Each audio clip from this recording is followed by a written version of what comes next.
Prof. Tono dengan keilmuan dan kepakaran yang Prof miliki akan membela habis-habisan Roy Suryo Iya, CS? saya kira insya Allah ya.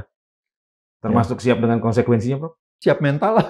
Pelajaran bagi bangsa ini bahwa nggak boleh kebenaran itu diperkosa semena-mena seperti itu oleh penguasa yang seharusnya bersikap netral. Terkait jasa Jokowi menyangkut font yang digunakan, yang terkait dengan keluarnya ijazah tersebut tahun 1985. Iya. Kemudian kode ijazah. Iya. Nah, Prof melihat apa dari dua isu ini? Saya lulus tahun 84, master saya itu 84 di Amerika. Oke.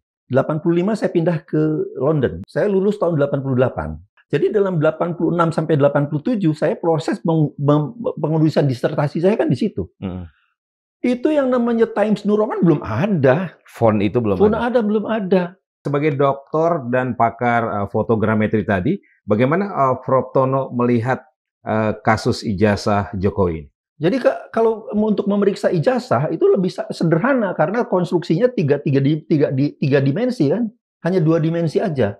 Jadi kalau ada ini foto bisa mengukur misalnya jarak mata kiri ini dengan mata kiri ujungnya bagian luar, mata kanan dalamnya dengan dalamnya ukur ya. Kemudian antara yang ini dalam yang ini luar, ini dalam dengan ini luar, antara cuping, antara ujung bibir dengan ujung bibir sini, ujung bibir sini, ketebalannya, semua bisa diukur dan bisa ada ratusan detail yang bisa dianukan gitu.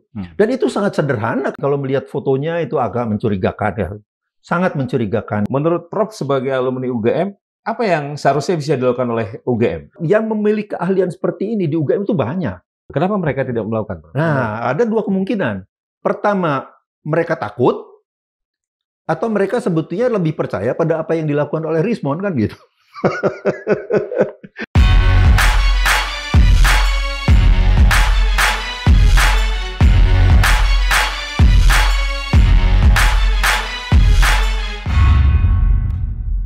Assalamualaikum warahmatullahi wabarakatuh. Sobat Madilog, dukungan terus mengalir untuk Roy Suryo CS yang dijadikan tersangka oleh tim penyidik Polda Metro Jaya terkait tudingan ijazah palsu mantan Presiden Joko Widodo. Salah satu dukungan yang datang dari kalangan cendekia. Ada seorang profesor, doktor, dan juga pakar di bidang fotogrametri yang menyatakan dukungannya kepada Roy Suryo CS yang akan menjalani proses hukum, dan sang dokter, sang profesor ini juga menyatakan bersedia jika nanti akan dijadikan saksi dan akan membantu Roy Suryo CS di persidangan kasus tersebut. Dan di episode kali ini, alhamdulillah, saya sudah bersama dengan beliau langsung. Saya sapa Profesor Dr. Tono Saksono. Prof, terima kasih. Terima kasih. Sudah hadir. Terima kasih. Assalamualaikum. Waalaikumsalam warahmatullahi wabarakatuh. Sehat ya, Prof?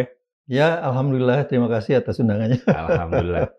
Prof, kemarin datang ketika pemeriksaan perdana Roy Suryo CS ya? Betul, ya. Itu datang sendiri atau ada yang mengajak? Saya sendiri.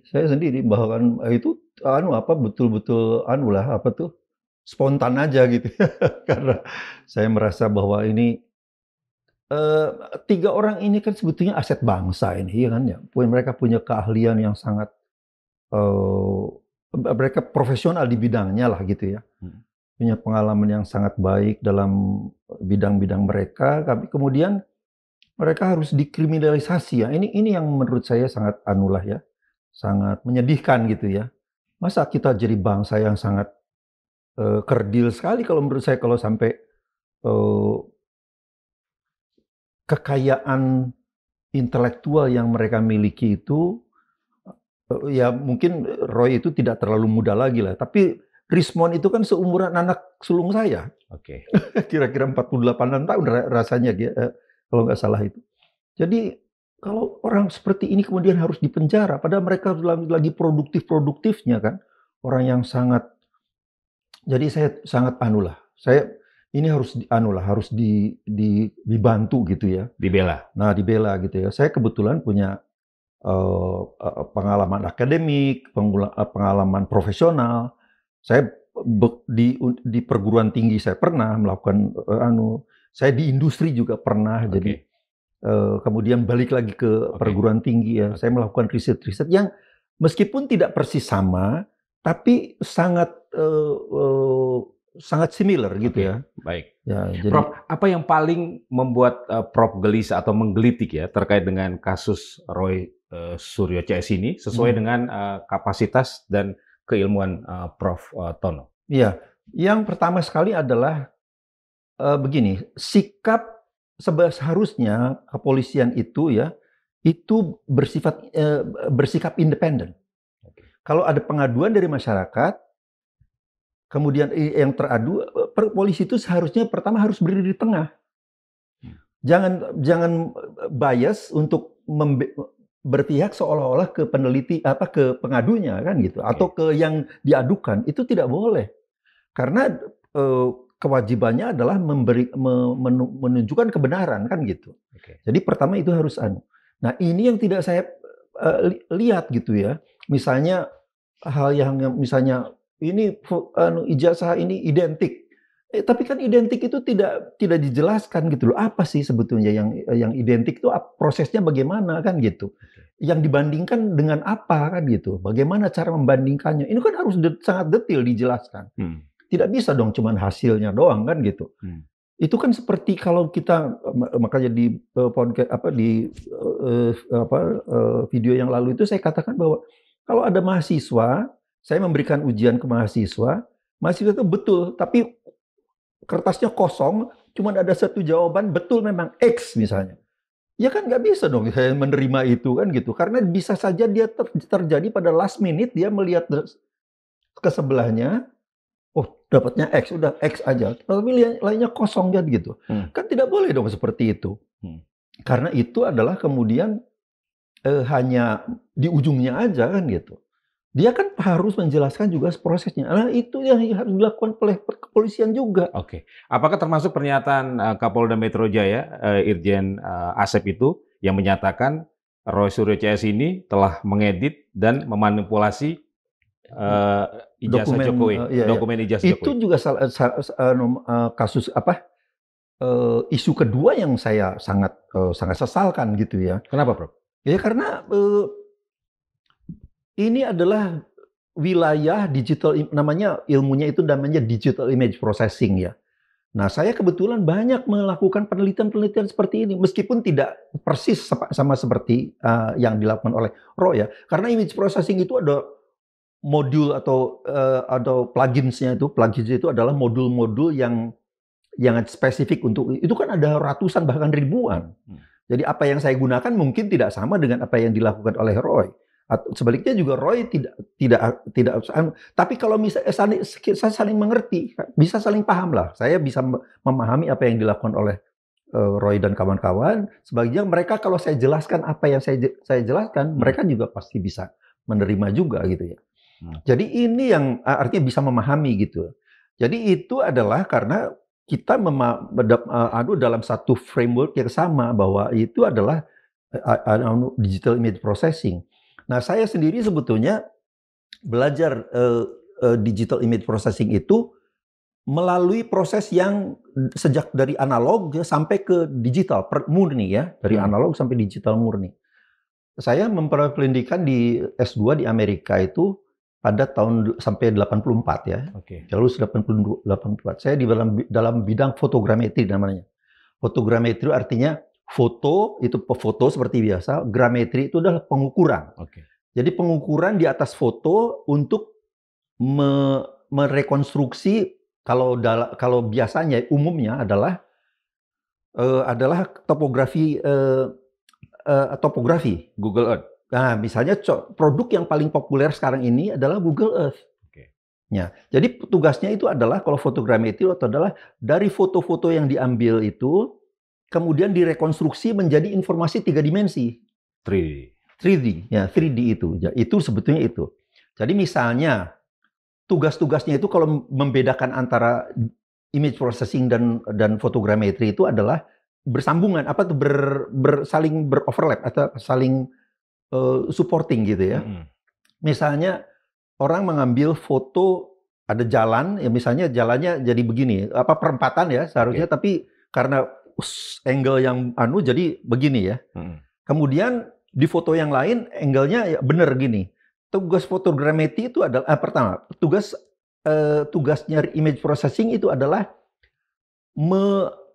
melakukan proses agar ini adalah sebetulnya sama. Ini adalah perempatan jalan, ini juga perempatan jalan. Oke, jadi itu namanya image enhancement untuk orang bisa melihat bahwa ini adalah, atau mesin bisa tahu bahwa ini adalah perempatan, ini juga perempatan.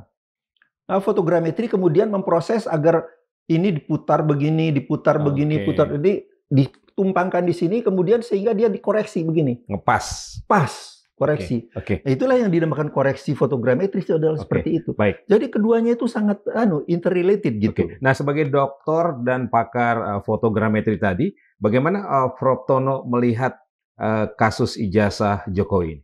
Jadi kalau untuk memeriksa ijazah itu lebih sederhana karena konstruksinya tiga dimensi kan, hanya 2 dimensi aja. Jadi kalau ada ini foto, saya cuma bisa mengukur misalnya jarak mata kiri ini dengan mata kiri ujungnya, bagian luar. Mata kanan dalamnya dengan dalamnya, ukur ya. Kemudian antara yang ini dalam, yang ini luar. Ini dalam dengan ini luar, antara cuping. Antara ujung bibir dengan ujung bibir sini, ujung bibir sini. Ketebalannya. Semua bisa diukur dan bisa ada ratusan detail yang bisa dianukan gitu. Dan itu sangat sederhana kalau secara matematik ya.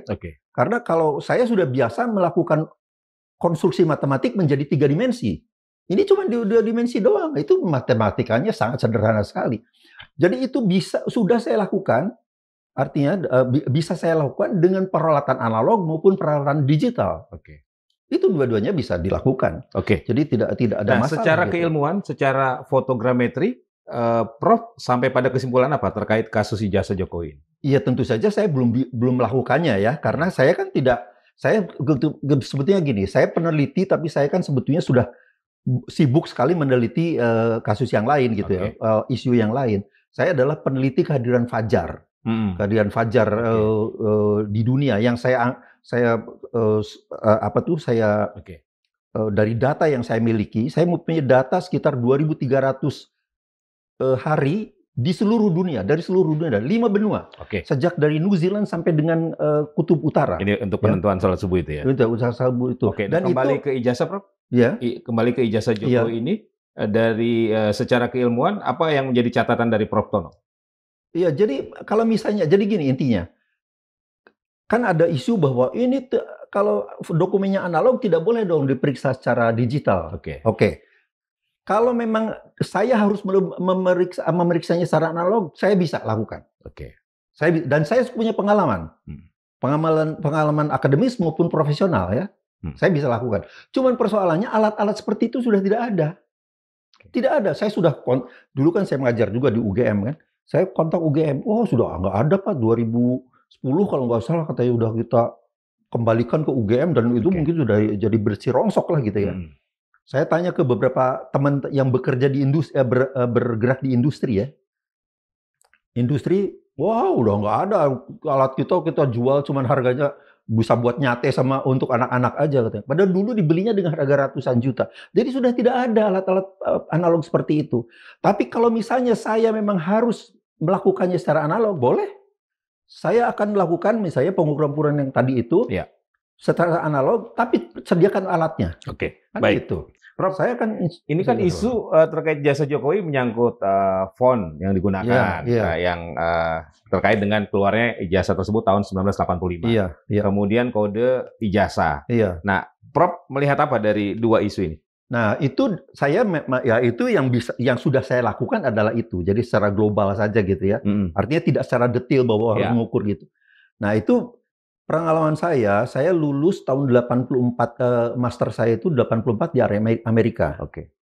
Itu kira-kira akhir 84 lah. Kemudian 85 saya pindah ke London langsung ya. Saya tidak balik ke Indonesia, langsung ke London, ke Inggris. Saya lulus tahun 88, awal 88 ya, sekitar Januari 88. Nah, jadi dalam 86 sampai 87 saya proses penulisan disertasi saya kan di situ. Itu yang namanya Times New Roman belum ada. Font itu belum ada. Belum ada. Jadi PC aja pada saat itu masih belum ada. Cloning PC itu adanya baru komputer ada namanya Apricot, ada Commodore gitu-gitu. Itu memang pakai DOS ya, masih pakai DOS tapi Sistemnya. tapi belum lagi ada Windows, belum. Nah, ada Windows dan ada Times New Roman itu baru ketika saya sudah pulang ke Indonesia. Saya kira-kira tahun 92-an itu saya ingat. Jadi ya saya sangat yakin apa yang dijelaskan oleh Richmond Sianipar itu bahwa tahun 85-an belum ada itu Times New Roman itu. Bahwa fontsnya itu sudah ada, tapi itu kan dibuat untuk percetakan di dunia industri pers ya. Tapi itu kan bukan digital itu lebih ke apa itu lebih ke ya kayak handpress kayak gitulah ya. Intinya tahun 85 itu belum ada font Times New Roman. Persis ya. Karena saya punya misalnya gini, saya menulis tesis ya di Amerika loh ya tahun 83 84 itu 84-an lah. Itu karena saya lulus kan kira-kira bulan September 84 gitu ya. Bulan Juli 84. Jadi kalau di Amerika aja belum ada, itu masih dot matrix printer itu. Jadi kalau misalnya kemudian di tahun 85 di Indonesia kok sudah ada jenis printer yang seperti itu, yang secanggih itu, ya saya 87 di Inggris aja nggak ada. Masih pakai dot matrix tadi? Dot matrix. Jadi menurut Prof. Tono, mustahil kalau ada ijazah yang dicetak atau dikeluarkan tahun 85 dengan font Times New Roman dan dicetak dengan bukan dot matrix. Iya, menurut saya sangat tidak mungkin sekali. Sangat tidak mungkin. Bagaimana dia bisa mengakses teknologi yang akan lahir pada tahun 92-an kan gitu. Jadi itu memang lah. Artinya teknologi itu tahun 85 belum hadir di Indonesia. Belum ada. Dia jangankan di Indonesia, di Inggris belum ada. Di Inggris belum ada. Di Amerika 84 itu belum ada. Oke. Jadi ya itu 84 kan saya lulus dari Amerika kan. 87 saya lulus dari Inggris, 88 tapi 87 kan proses membuat disertasinya kan. 88 itu belum ada dot matrix di Times New Roman itu. Kemudian penomoran ijazah. Nah, itu juga saya tentu saja agak tidak terlalu tahu persis ya yang bagaimana di Fakultas Kehutanan. Tapi saya di Fakultas Teknik itu sampai saya nomornya itu sampai saya tahu saya sarjana di jurusan saya itu sarjana keberapa? Saya sarjana ke-21 kalau nggak salah pada saat itu, karena pada saat itu masih sukar sekali orang jadi lulus dari sarjana itu di Fakultas Teknik di jurusan saya ya. Saya teknik geodesi. Kemudian saya tahu dari nomor itu bahwa saya sarjana kesekian di UGM. Jadi bayangkan gitu, saya tahu sarjana keberapa di jurusan saya tahu sarjana keberapa di UGM. Kemudian tahunnya berapa saya lulus, gitulah. Nah, jadi itu kan saya membayangkan surat RT aja itu kan pasti ada nomor sekian, garis miring sekian, garis miring terakhirnya 2025 ada tahunnya kan. Nah, saya heran masa di Fakultas Kehutanan kok sangat sederhana aja cuma 19 berapa gitu ya kan. 4 angka. Masa sih saya tidak tahu ya. Nah, saya kontak tuh teman-teman saya yang dulu teman-teman baik lah dari Fakultas Kehutanan gitu ya. Ada mungkin sekitar 4-5 orang lah yang saya kenal baik gitu ya, yang pernah jadi ketua jurusan, ada yang pernah jadi yang doktornya dari Filipina, dari mana-mana. Saya telepon nggak bisa dijawab, udah ya mungkin saya curiga jangan-jangan udah pada meninggal. Jadi Prof. Tono juga merasa agak aneh dengan kode penomoran ijazah. Saya pengen cari gitu loh, teman-teman saya itu gimana sih, kayak apa sih anunya nomor ijazahnya gitu. Masa kan sederhana banget cuma 4 angka gitu. Tapi mungkinkah tiap fakultas beda? Oh ya, ternyata berbeda. Saya punya yang dari MIPA ya, dari MIPA saya punya tapi lebih dari 4 angka dan ada kombinasi. Iya. Itu lebih dari 4 angka, ada agak kompleks lah. Tapi yang paling menunjukkan angkatan tadi apa? Tidak juga seperti itu, tapi begini, saya tidak tahu karena itu ada nomor ya. Apakah itu nomor menunjukkan apa kan saya tidak tahu. Dia juga saya tanya juga tidak ngerti juga gitu ya. Karena memang mungkin kan tidak aduh kalau saya kan betul-betul setelah saya punya nomor saya punya itu ada kolega saya yang dulu di UGM yang pernah jadi ketua jurusan itu tahu. Oh itu aduhnya ini nomor ini nomor ini nomor. Bahkan di situ ada inisial dekan dan sekretaris fakultas yang menandatangani itu ada inisialnya di situ. Oke. Intinya Prof. Tono merasa aneh dengan dokumen ijazah Jokowi yang beredar itu. Tapi saya bukan mengatakan bahwa itu dari nomor itu ketahuan palsu loh ya. Saya tidak mengatakan itu karena mungkin penomorannya memang lain kan gitu sistemnya.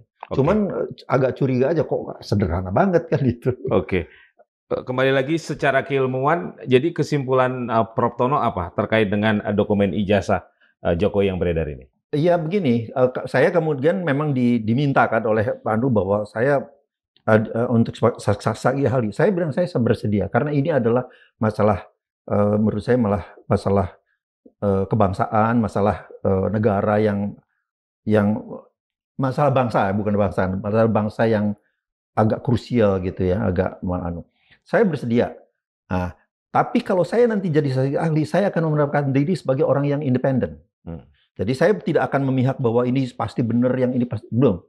Kalau saya akan berdiri di tengah, kemudian, nah ini juga akan menunjukkan pada kepolisian bahwa seharusnya polisi bertindak seperti ini. Saya sebagai peneliti saya harus independen. Positioningnya harus jelas. Iya, imparsial kan. Jadi tidak boleh ada bias memihak ke terlapor dan memihak ke yang melapor kan gitu.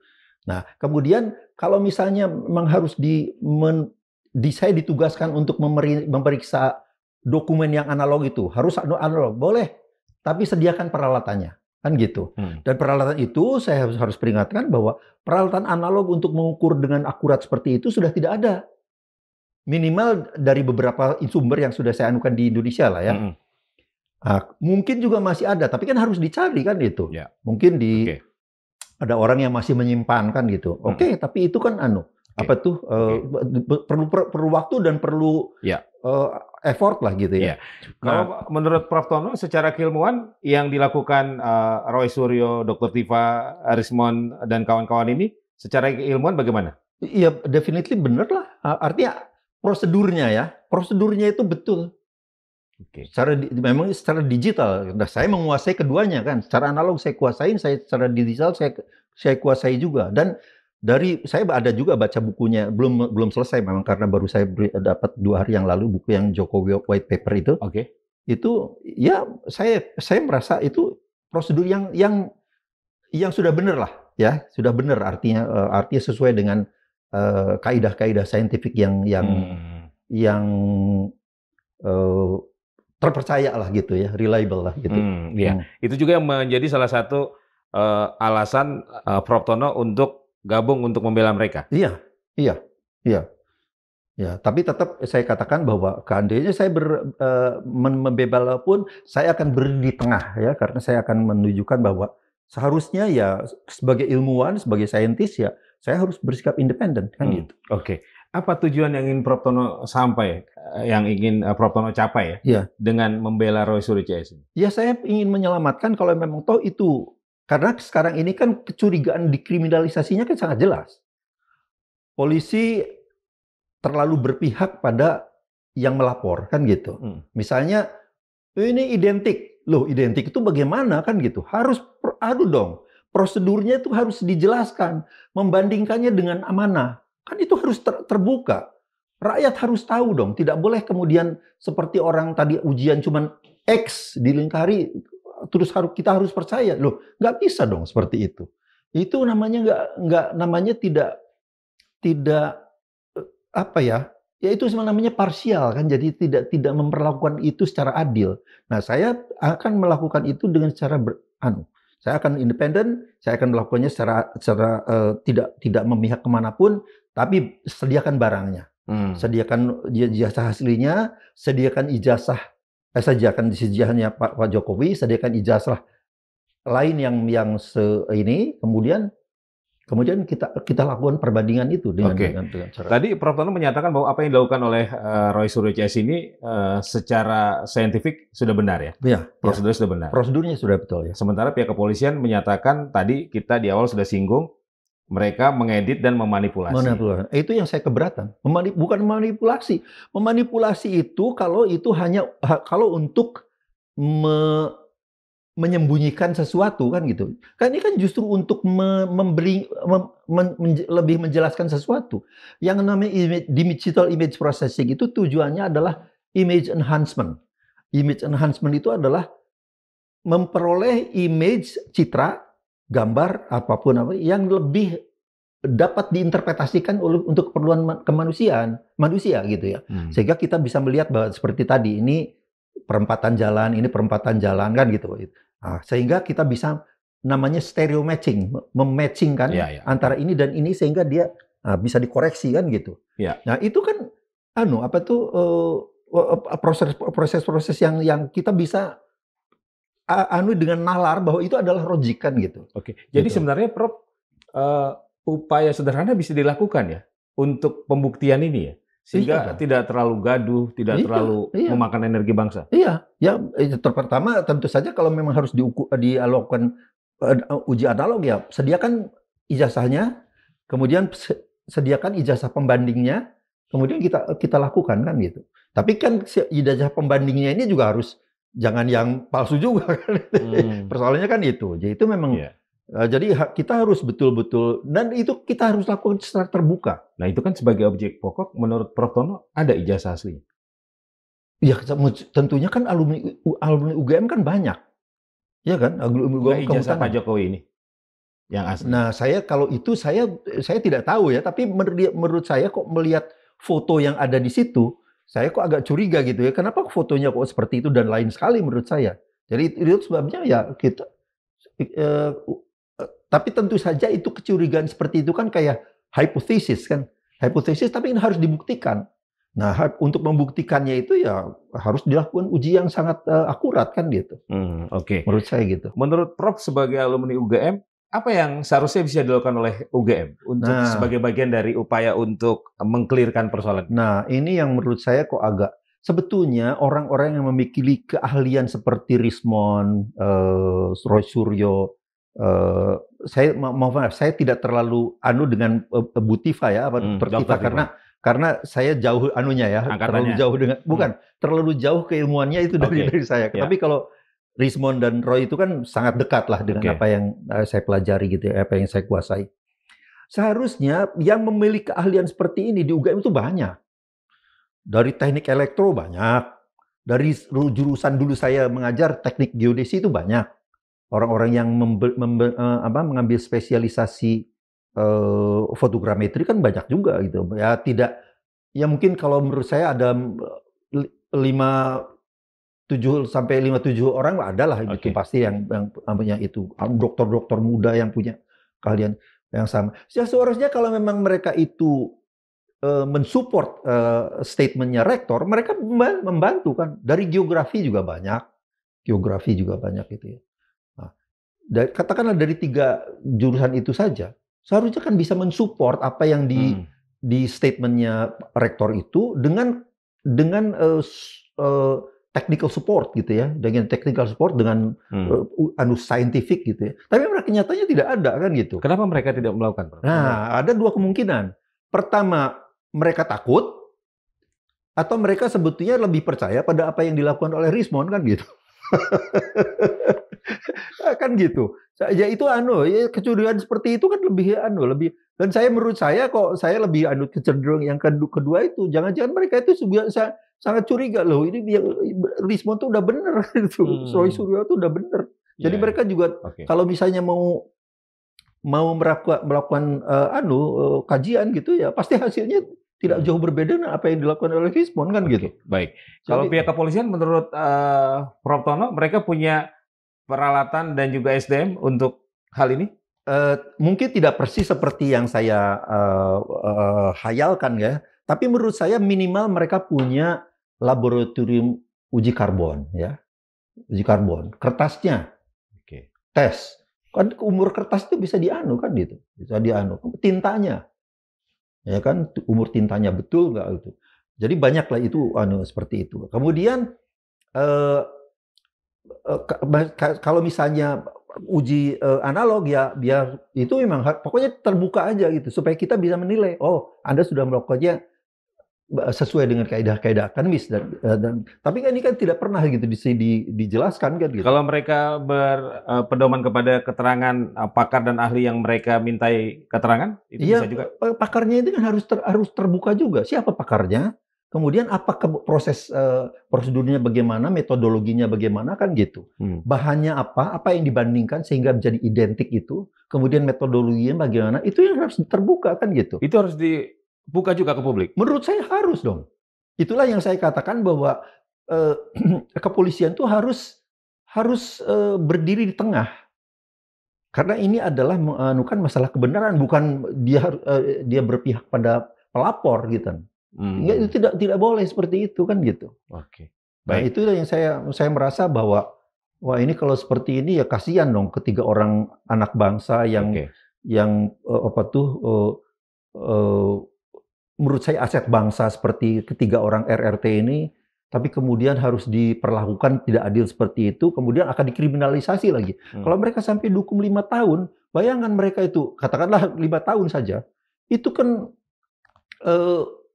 mereka pertama akan berhenti kan gitu, berkaryanya kan gitu. Padahal karya-karyanya kan sangat fenomenal sekali menurut saya. Dan Prof. Tono dengan keilmuan dan kepakaran yang Prof miliki akan membela habis-habisan Roy Suryo Iya, saya kira insya Allah ya. Termasuk siap dengan konsekuensinya, Prof? Apa konsekuensi yang kalau saya bersifat independen kan? Kalau misalnya ada potensi Prof Tono di Roy Suryo kan juga? Loh, apanya? Ya tentu saja itu sebuah konsekuensi harus dianut. Tapi intinya adalah sebagai saintis saya harus berdiri di depan di antara keduanya gitu ya. Saya akan independen dan saya salah satu-satunya yang kiblat saya adalah kebenaran saintifik kan gitu. Kebenaran saintifik. Iya dong. Oke. Apa yang membuat Prof Tono begitu yakin bahwa apa yang dilakukan oleh Roy Suryo, Rismond dan kawan-kawan ini memang benar secara saintifik? Ya karena kaidah-kaidah yang mereka lakukan, prosedur yang mereka lakukan itu sangat make sense lah gitu ya. Sesuai dengan kaidah-kaidah digital image processing yang ilmu digital image processing yang saya kuasai juga kan gitu.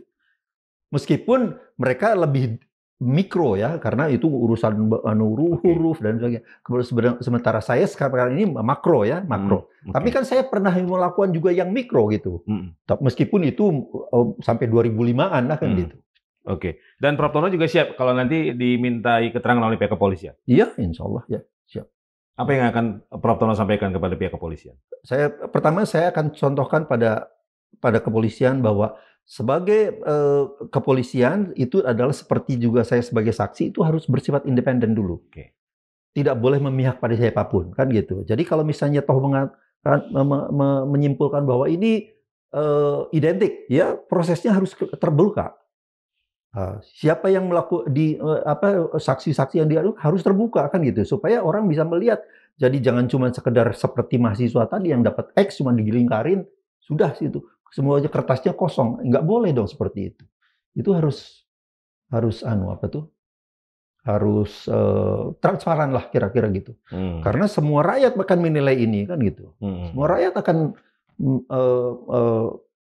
melihat ini untuk menyaksikan ini. Oke. Ya. Termasuk jika nanti kasus Roy Suryo CS ini sampai di persidangan, Prof Tono siap untuk fight di sana. Oh iya. Saya sudah saya nyatakan juga pada RRT ini. Minimal pada Rismond dan Roy lah ya. Oke. Tapi sebelum kemarin Prof datang pada pemeriksaan perdana Roy Suryo CS di Polda Metro Jaya, memang sudah ada komunikasi cukup intens? Belum. Sama sekali. Sama sekali nggak ada? Ya ada pernah melalui WA pernah, cuman ya tapi lebih dia juga tidak tahu siapa saya kan gitu bahwa misalnya. Tapi yang ketemu betul yang bahwa itu ya baru kemarin. Kemarin di pemeriksaan perdana Roy Suryo CS sebagai tersangka itu. Iya. Jadi sebelumnya tidak ada irisan, tidak ada kepentingan. Tidak, sama sekali tidak. Boleh dikata tidak pernah ini. Pernah lah Anda berkomunikasi pakai WA misalnya anukan link saya kan melakukan penelitian untuk Fajar tadi itu ya cuman aja untuk melihat bahwa ini loh kita sama-sama meneliti sesuatu yang Anda tentang ini tapi saya tentang Fajar kan gitu. Oke, Prof, jika nanti sudah siap untuk fight di persidangan, ini kan akan memakan waktu, energi dan sebagainya ya. Iya. Sementara Prof di usia senja kan harusnya sudah tinggal menikmati hidup. Ya? Iya. Kenapa Prof melakukan ini? Iya. Di luar tadi itu yang sudah dijelaskan ya. Ya menurut saya ini lah untuk mengungkap kebenaran kan gitu ya. Tidak boleh kebenaran itu diperkosa dengan semena-mena gitu ya oleh penguasa gitu ya. Ini kan pelajaran bagi bangsa inilah gitu ya. Pelajaran bagi bangsa ini bahwa nggak boleh kebenaran itu diperkosa semena-mena seperti itu oleh penguasa yang seharusnya bersikap netral kan gitu. Independen tadi itu. Independen ya. Harusnya independen dong. Ya. Jadi harusnya polisi melakukan langkah apa menurut Prof Tono dalam kasus ini? Menurut saya ya terbuka. Berdiri di tengah, kemudian apa yang dilakukannya harus dijelaskan pada halayak, pada rakyat kan gitu. Jangan kemudian dianukan hasilnya aja kan gitu. Kan ini tidak melayani harkat keadilan masyarakat. Kan gitu. Ini nggak boleh dong. Iya. Masa itulah sebabnya saya sangat setuju sekali ada reformasi polisi dan sebagainya itu kan. Karena ini sikap-sikap seperti ini adalah yang salah satu yang harus direformasi ini. Apa dampaknya dalam konteks saintifik kasus ini, Prof? Menurut saya ini pembelajaran yang sangat berharga untuk bangsa ini ya, bahwa segala sesuatu itu ya harus berdasarkan kajian saintifik yang kredibel ya, harus yang terukur, kredibel dan transparan dan secara saintifik itu bisa dinalar dan dicerna oleh masyarakat secara umum secara jelas gitu ya. Ya. Mungkin detailnya masyarakat umum tidak tahu, tapi kan logikanya kan kelihatan. Nah, kalau Prof melihat dari kubu sebelah bagaimana penjelasan mereka? Dari kubu sebelah itu dari lawannya Roy Suryo CS ini. Dari kubu UGM, dari kubu Jokowi. Prof melihatnya bagaimana secara saintifik? Ya sekarang ini kan yang saya lihat kan cuman sekedar yang ada tampil di misalnya dari Projo, dari gitu-gitu ya. Itu kan sama sekali tidak saintifik gitu ya. Cuman sekedar saya tentu saja yang seperti itu saya tidak bisa menilai lah ini cuman nggak secara saintifik. Prof melihatnya penjelasan mereka ya memang sangat tidak saintifik menurut saya tidak saintifik. Jadi kalau mau yang seperti itu yang betul-betul saintifik yang seimbang dengan keahliannya Roy dan Rismon itu hadirkan kemudian biar mereka berdebat kan gitu. Kalau perlu bertarung secara saintifik tadi.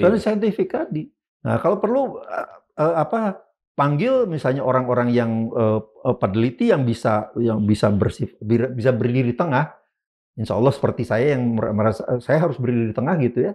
Kemudian untuk melihat kan gitu prosedurnya bagaimana?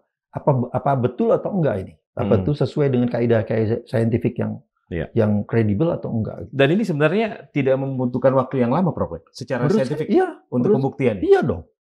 Menurut saya tidak lama, tidak lama. Yang utama itu kan sebetulnya ijazahnya itu tolong ditunjukkan kan gitu. Karena itu memang harus harus dianalisis kan gitu. Kemudian ijazah pembandingnya, tapi kemudian orang harus bersama-sama menilai betul pembandingnya itu betul-betul asli atau bukan. Jangan-jangan itu juga satu yang supaya sama dengan yang ini kan nggak boleh juga seperti itu. Ya menurut saya masyarakat akan bisa menilai lah itu secara objektif gitu. Prof, ini kan seperti pertarungan alumni UGM sebenarnya. Nah, sebagai alumni UGM, Prof Tono bagaimana melihat dampaknya terhadap UGM ini? Ya saya sangat sangat sesalkan juga gitu ya. Apa tuh universitas yang saya cintai gitu ya. Kemudian harus Universitas kebanggaan. kebanggaan ya artinya saya karena alumni saya sangat sangat sayang lah gitu kalau sampai ini kemudian dikat di apa, dikotori eee, oleh sesuatu yang kemudian tidak jelas gitu ya, tidak jelas dan sangat meragukan bahkan mencurigakan gitu ya. Ya seharusnya kalau memang universitas itu ya bersifat seperti tadi independen. Oke, ini adalah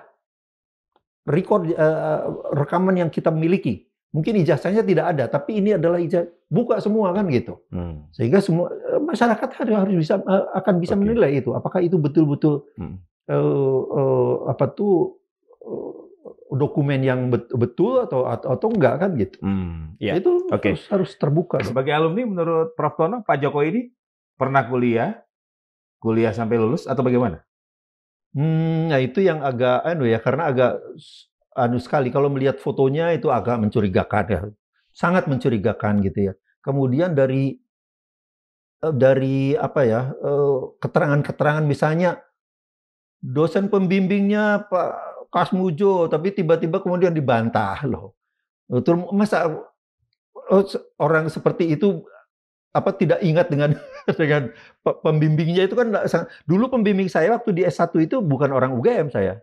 Orang di luar, orang PU namanya. Karena pada saat itu dosen di UGM itu masih kurang ya, sehingga yang menguasai bidang keahlian seperti yang saya kan fotogrametri tadi itu.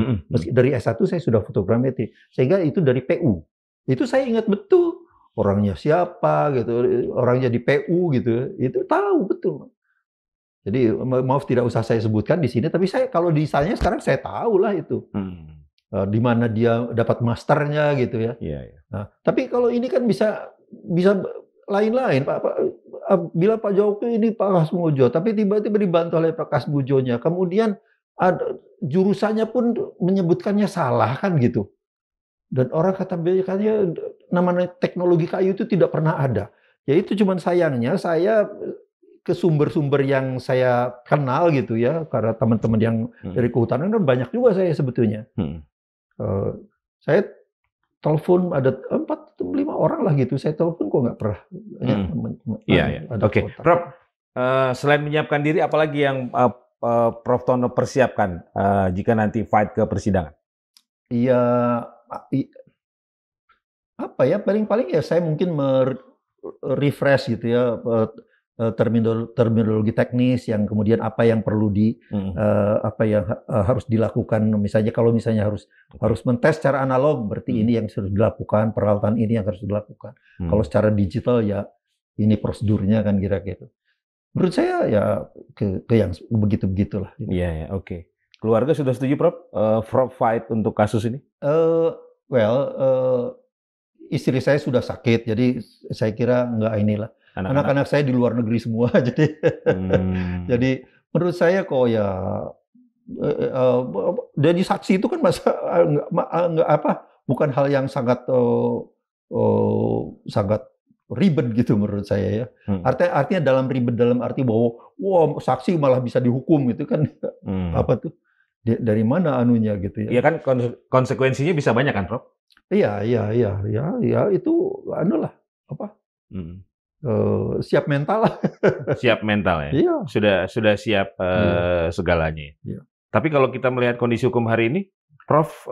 Ya memang menyedihkan ya, menyedihkan ya. Artinya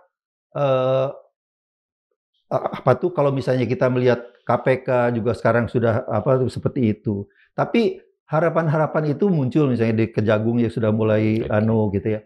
Tapi tetap masih melihatnya kita masih pesimistik gitu ya. Tapi saya yakin dengan komitmennya Pak Prabowo gitu ya, mungkin dia memang punya keberanian untuk memperbaiki inilah gitu. Bahwa beliau memiliki strategi yang saya tidak terlalu mengerti lah soal politik seperti itu ya, tapi saya punya sedikit harapan. Saya punya sedikit harapan ya. Jadi ya insya Allah itu kita sama-sama membangun negara ini, membangun bangsa ini. Jadi ya Oke, kita baik. jalan. Prof, selain ijazah Pak Jokowi kan yang juga dipersoalkan soal ijazah Gibran ya, Iya, iya. sang anak ya. Kalau Iya. untuk kasus ijazah Gibran, Prof melihat ada hal-hal apa yang menjadi catatan? Ya, saya melihat keanehan-keanehannya juga ya, yang misalnya apa yang dianukan oleh setelah dari MDIS kok malah ke Singapura. eh, Oh, dari dia- Sydney. Iya. Dari Sydney. Enggak, setelah dari sini malah ke Sydney kalau nggak salah kan gitu ya. Dari Itu MDIS Singapura ke Sydney. Oke. Jadi itu kan ada juga gitu ya. Cuman memang saya tidak terlalu karena itu kan tidak ada unsur dokumen yang harus dibandingkan seperti kasusnya ijazah Pak Jokowi kan gitu ya.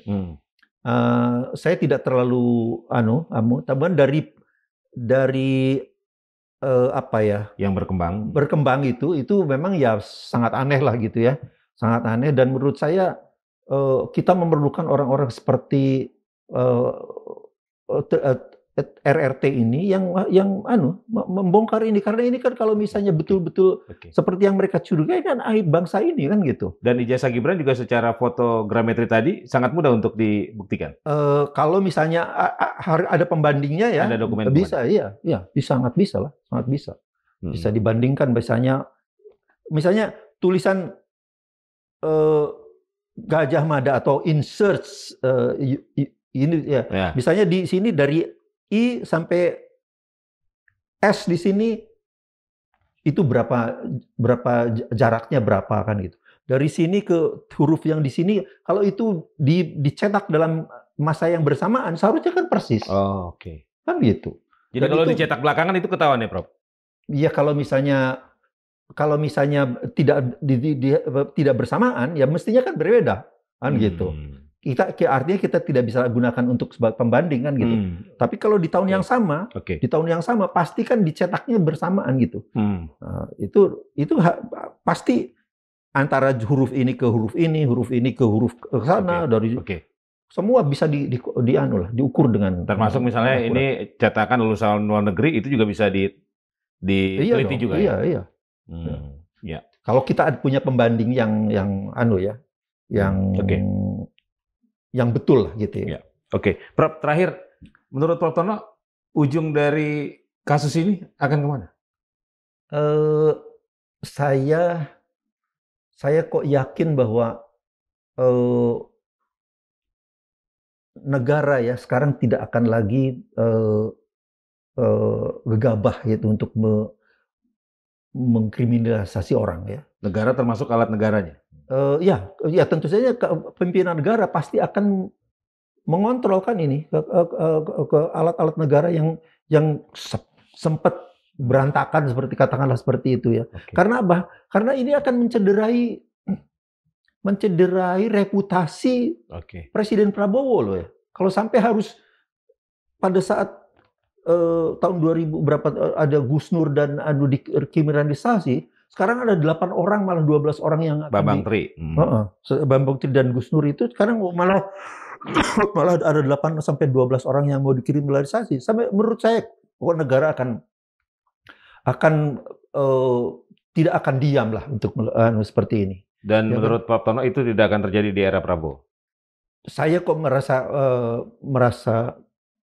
60% yakin bahwa itu tidak akan terjadi. Ya, baik. Terima kasih, Prof. Baik, kita tunggu perkembangannya. Sobat Madilog, itu tadi perbincangan saya bersama Profesor Tono Saksono, doktor dan juga pakar fotogrametri ya, yang memang rencananya akan menjadi salah satu ahli yang akan dihadirkan, dan beliau juga tadi sudah menyatakan siap untuk fight dan membela sepenuhnya Roy Suryo CS yang sudah dijadikan tersangka bersama sejumlah TSK lainnya dalam kaitan tudingan ijazah palsu mantan Presiden Joko Widodo. Dan Prof Tono tadi sudah menyatakan secara keilmuan dan kepakarannya siap untuk memberikan kesaksian dan sumbangsinya terkait pembuktian kasus tersebut.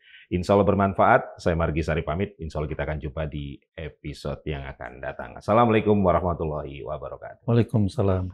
Prof, terima kasih. Terima kasih.